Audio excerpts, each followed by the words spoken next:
Hello, everyone. Welcome to the Piper Report. So, the USA and North Korea may very well be in war tomorrow. First, it's important to note that Mike Pence will be in South Korea tomorrow, so there may be a chance that nothing will happen while he's there. The nothing being military action on North Korea. But it could also be a brilliant plan orchestrated by Trump and his military advisors.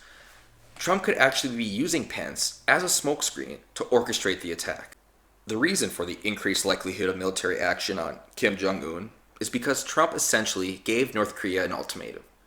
If you test out your nuclear capabilities, the US may respond with a preemptive strike. And tomorrow is the day where North Korea celebrates their founding, which honors a lunatic's grandfather, more or less. So, the significance of the day is also a major issue because North Korea always, keyword there, always demonstrates their military capabilities during their celebration. It's also important to note that Trump may have altered his domestic policies from the campaign year to now, but one thing he has been consistent on is peace through strength, and I cannot see him willingly ignore North Korea's consistent military threats. Trump has allowed his military a lot of wiggle room to control the future of the US's foreign policy. And it's safe to say the majority of military officials think North Korea is an imminent threat and must be dealt with, sooner rather than later. And North Korea will be dealt with during Trump's tenure. That is a guarantee.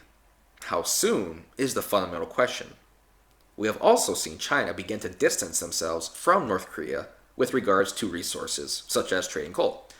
It's possible that China expects an attack soon. It's possible a deal was struck between the U.S. and China last week at Mar-a-Lago, and I bet China was kind of freaking out because Trump attacked Syria while the president of China was a guest at his Mar-a-Lago palace, essentially. So that takes a lot of balls, and I think it was more of a message, not just to Assad, but also the world in general, that Trump is different than Obama, and Trump will implement foreign policy not seen for quite a while. So I think that is important to note as well. And although I am normally against military aggression, especially interventionism and regime change in the Middle East, I've always felt, it's imperative that North Korea's possible threats be neutralized. Because, let's face it, the kid is a lunatic who assassinates his own family members just to remain in power. Most recently, his brother-in-law, a person who wasn't even trying to achieve power in North Korea, and he had him killed anyways. The kid is a lunatic, and he really loves to eat. But I think it's safe to say neither he nor Trump will back down. The real issue is the potential immediate consequences after attacking North Korea. I can't see them lying dormant and willingly let their military capabilities be demolished by the US. That is not in their character, especially since they think their leader is a descendant from a deity. They think he is a god. And as a god, he will never back down, and neither will his people. And due to the North Korea propaganda in the news, they think that he is actually a savior that's doing nothing but benevolence toward them and their family members, when in fact it's the opposite. Now, I don't deny that the US also uses some propaganda to delegitimize the benevolence of North Korea. But what we have seen is that he has killed a lot of his family members and people for no particular reason other than he could. And he has been constantly testing out their military capabilities and nuclear weapons, and he has threatened South Korea and the US on more than one occasion. So the threat that Trump may use military action, a preemptive strike, if they do test out nuclear capabilities, really isn't that all that far-fetched. I think it will happen.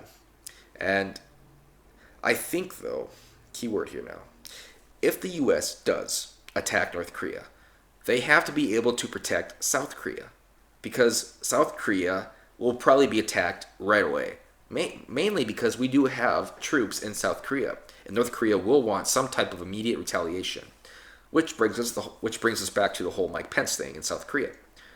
I can't see Trump actually attack North Korea while Mike Pence is there. However, if the illusion that Mike Pence is there fools the North Koreans, and then they actually feel a sense of security because they know their country will not get attacked, then that could be a brilliant manipulation tactic, which would essentially be the perfect scenario for the U.S. to attack North Korea.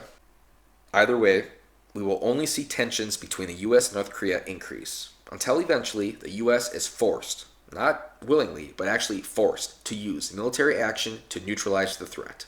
It's only a matter of time. And it could very well be tomorrow. Tomorrow we could see a war between North Korea and the United States. And that would actually be, that's not a far, that's not an impossible scenario. Because let's face it, this situation with North Korea will be dealt with during Trump's tenure. That's a guarantee. And I'm done.